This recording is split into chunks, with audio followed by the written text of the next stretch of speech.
friend, good morning. Ngayon, level up na ang pagpakain ko sa aso ko ngayon, my friend, kayo. Litson, litson. Litson, yan, with kalabasa. Yan,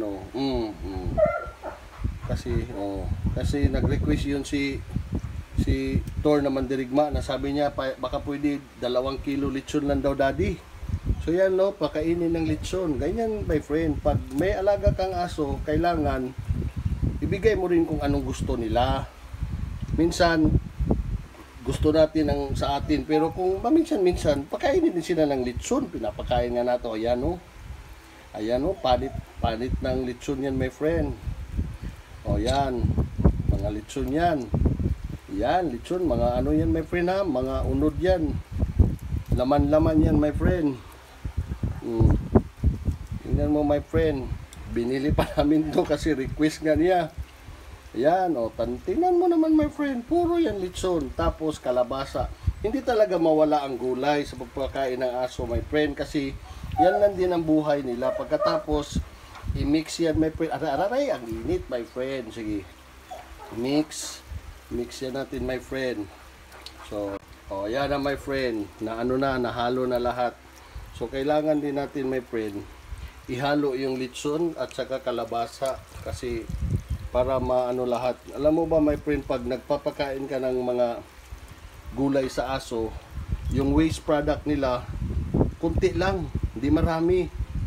Kasi lahat na-absorb nila ang nutrient ng ano.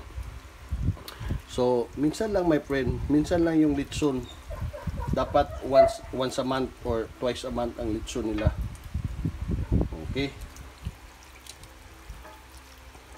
So bago ako magpakain sa aso ko, my friend, kakain muna ako, my friend. Ang sa akin isda. Ang sa aso ko litson. Ayan, dukot na kanin. Okay na sa akin yan. Importante sa kanila litson. Sige, my friend, kain muna ako. Tapos mamaya pakita ko paano sila kumain ng litson. Ganyan ito. Ganyan magpakain, my friend. Tingnan mo naman si Thor, ang aso kong mandirigma, lakas kumain ng litson at saka si Queenie. Thor, huminga ka, Thor.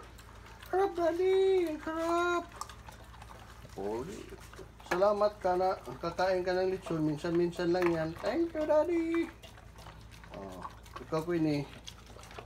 Sarap ba ang litson, Queen? Yes, daddy.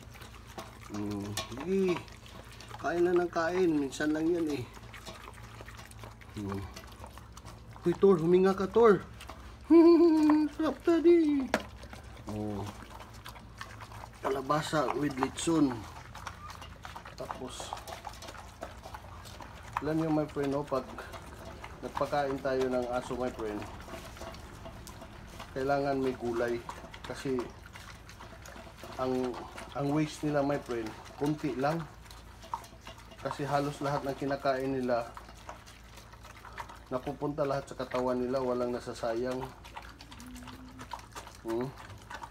So okay ka lang, Queenie? Queenie, okay lang? Okay lang, daddy. Salamat, daddy, sa litson, daddy, ha? First time. Sige lang, palagi yan. Pag mabait kayo. Ikaw, Thor. Tsaka huwag ka masyadong maglikot-likot, Queenie, ha? Kasi talaga, buntis na to si, Queenie, my friend. Buntis na tong alaga ko na to.